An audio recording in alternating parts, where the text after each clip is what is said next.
Everybody, welcome to the Outlet Podcast channel. My name's Gazy. I'm the host of the Outlet Podcast, and I do vlogs here on YouTube, and I would love for you to like and subscribe and comment. You can check out my content, my podcast on iTunes, Soundcloud, Stitcher Radio, or Blubrry, and now on Google Play Music. So search Outlet Podcast if you like to listen via Google Play Music to all your other sources of music and podcasts. Check out Outlet Podcast right there. Connect and recharge. So today, for the guys only segment of my vlogs here on YouTube, it's about group communication, or communicating in a group, in a social atmosphere and environment. And not too long ago today, I was over at a party of a radio station and stuff. Now, it's because this one show that I like to listen to, it's a show and podcast, and I love listening to them. They're really cool. They're my age, my like-minded things they talk about, so I went to go see them. Well, it just so happens is that today is Cinco de Mayo. Let me tell you that the drinks had not started flowing because it was 10:30, but people were getting there first. So I don't drink. I don't drink anything apart from sodas and juices and stuff, coffee, water. I don't drink alcohol. I've been raised not to, and that's just something that I don't do. But if you're the legal age in whatever respecting country that you're in, if you're the legal age, drink responsibly. Anyways, I was kind of uncomfortable, but I realized that I'm with people, and though inebriation affects people, I'm still with people, and it also is a plus that no one was wasted and hammered yet. So I got to see a lot of people's friendliness and genuine and the forwardness. So how did I react in this social environment where I was uncomfortable? The atmosphere made me feel weird, and I'm talking to people, even though we're like-minded, there's some things that really separate us in various ways. What do you do? I had to write down a list. So number one, complimentary phrases. Okay, when I had a guy who was looking for a seat, and he came up to me. I was at a table, high stools. There were 4. He says, "Can I sit here?" I'm like, "It'll be my pleasure. After you." And I think I specifically said, "By all means," and I gestured towards him. When you do these types of, when you say these complimentary phrases, people feel honored.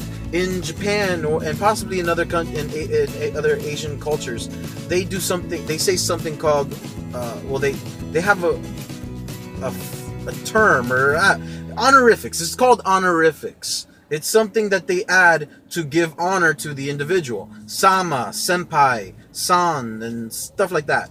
Well, English, we don't necessarily, we have our Mr. and Mrs., but we don't have anything that is humbling and honoring as the honorifics in Asian cultures, in some Asian cultures. I don't know if all. So complimentary phrases where you honor somebody. By all means, it would be my pleasure. After you. These complimentary phrases, very positive. They give off good vibes, if you will, and they treat other people in such a way that that person will want to treat you that same way. Golden rule. It's in the Bible. Do unto others as you shall have them do unto you. So talk unto others as you would want them to talk to you. So complimentary phrases, number one, they really help break the ice. They do. And so number two, common ground. Find common ground. We were all, me and this guy, I wanted to talk, and because he had his back to me, because I didn't want him to feel uncomfortable, or that he was just going to sit at the table that I'm at. If you're sitting at a table alone, you are the dungeon master. You own the table. So you kind of set the feeling. Well, the feeling that I wanted to set is that I welcome you. We're equals. How are you? And introduce myself. Well, he sat down at my table and I say, how long have you been listening to these guys? So right there, I let that guy know I'm a fan just like you. Common ground. How long have you been listening? And that goes on to you're asking them. Okay, you're asking them. People love it, especially when it comes to finding common ground. People love it when you go to them and you ask their opinion on it. So I was honest. I was like, well, how long have you been listening to them?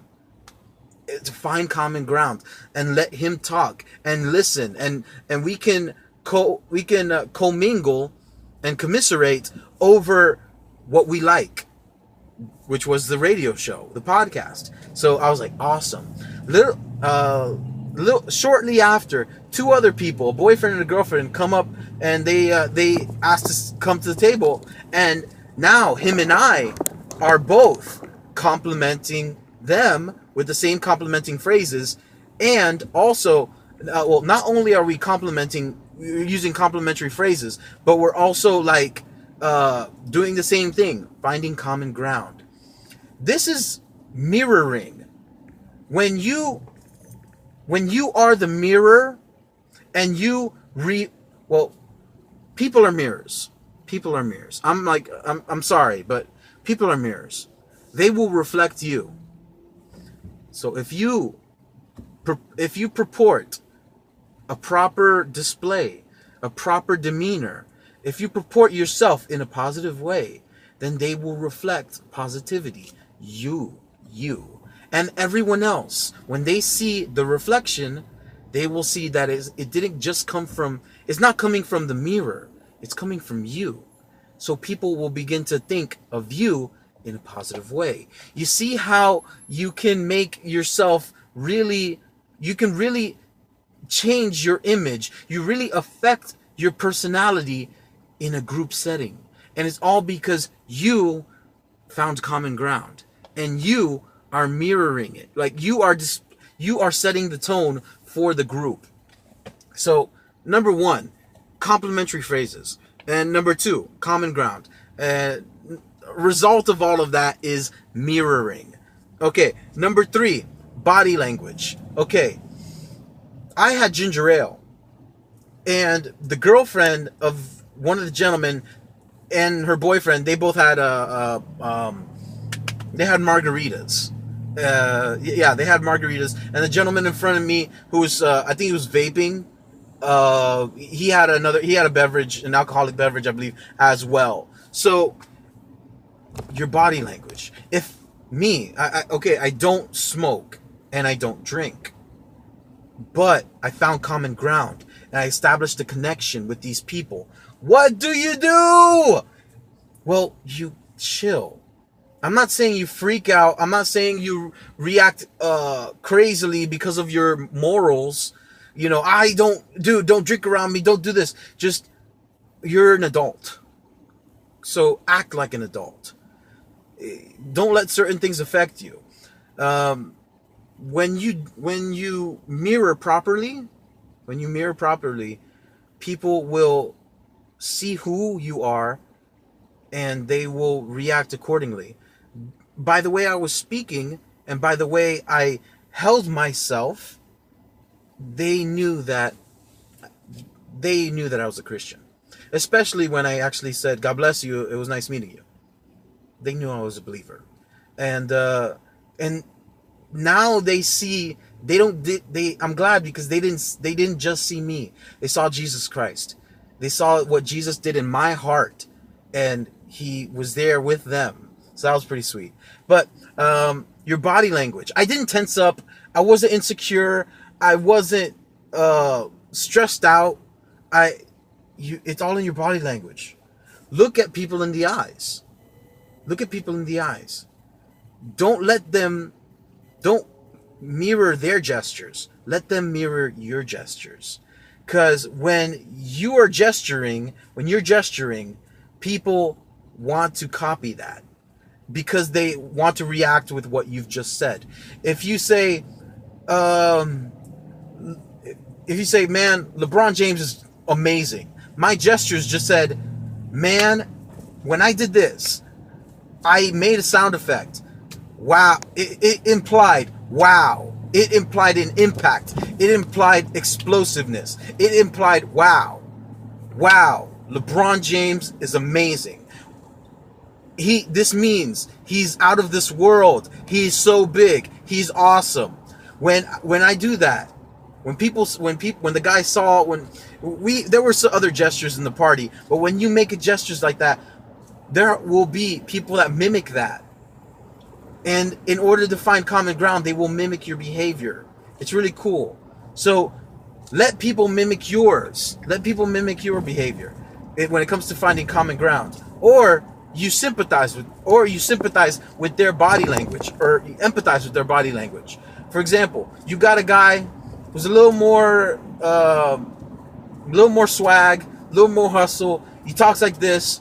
If you're comfortable with gesturing as well, then gesture. If you're not, don't, because you're really gonna make yourself look awkward.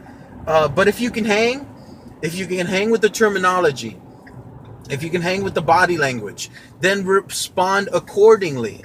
Because when you do, now you're speaking two languages, and you're finding, guess what? You're finding more common ground when you gesture accordingly, and when you gesture accordingly, when you speak a certain way.